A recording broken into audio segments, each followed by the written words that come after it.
certains disent, vous avez le même parcours quasiment, du moins professionnel, avec Alassane Dramane Ouattara. Qu'est-ce que vous allez apporter de plus qu'il est déjà fait? Est-ce que vous savez ce que c'est le Fortune 500?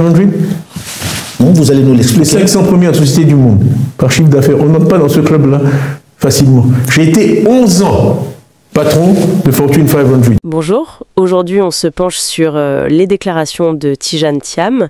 Il est président du PDCI RDA, le parti historique ivoirien, et sa possible candidature à la présidentielle fait face à pas mal d'obstacles. Oui. Vous voulez dire qu'il n'a pas votre parcours et que... On a des parcours différents, c'est tout.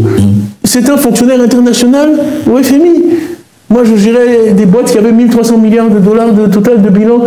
En Indonésie, j'avais 220 000 employés. Mais qu'est-ce que vous allez faire qu'il ne peut faire? Parce que lui aussi, il avait des relations. Il a des relations, il a ramené des fonds. Vous pensez que fonctionnaire ou entrepreneur, leader de secteur, c'est la même chose? Mais sur quelle planète vous vivez? C'est un fonctionnaire international. Arrêtez! Il insiste pas mal sur la différence de profil avec le président Ouattara. Oui, il marque le contraste.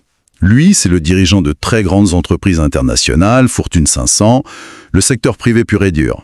Ouattara, c'est le FMI, le haut fonctionnaire international. L'idée, c'est qu'il apporterait autre chose. C'est ça, une expérience différente, axée sur le management d'entreprise, la création d'emplois concrets, dit-il. Et sa vision, elle ne s'arrête pas aux frontières ivoiriennes, si j'ai bien compris. Non, effectivement.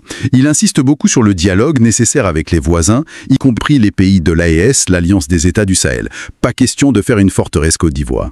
Et pour attirer les investisseurs étrangers, il pense qu'il faut d'abord muscler les entreprises locales. Un modèle un peu plus anglo-saxon, selon ses termes. Bon, face à cette situation, cette possible exclusion, quelle est sa stratégie? Il n'est pas tout seul. Non, il s'est rapproché d'autres opposants aussi exclus des listes. On parle de Laurent Gbagbo, de Guillaume Soro, de Blé Goudé. Une alliance de circonstances, bien sûr, vu leurs différences idéologiques. Mais avec un objectif commun. Oui, obtenir des élections qu'il qualifie de transparentes, inclusives, compétitives. Et une revendication très concrète, la révision des listes électorales avant l'élection. Pas après, comme ça a été décidé cette année. Thiam tire aussi la sonnette d'alarme sur le climat politique actuel, c'est ça? Il parle de choses assez graves. Oui, il utilise les mots violence, enlèvement, il cite des cas précis de collaborateurs ou de proches qui auraient été inquiétés. Ça renforce selon lui la justification de sa prudence actuelle à rester à l'étranger. Malgré tout ça, il semble vraiment déterminé. Il n'abandonne pas l'idée d'être candidat. Absolument pas.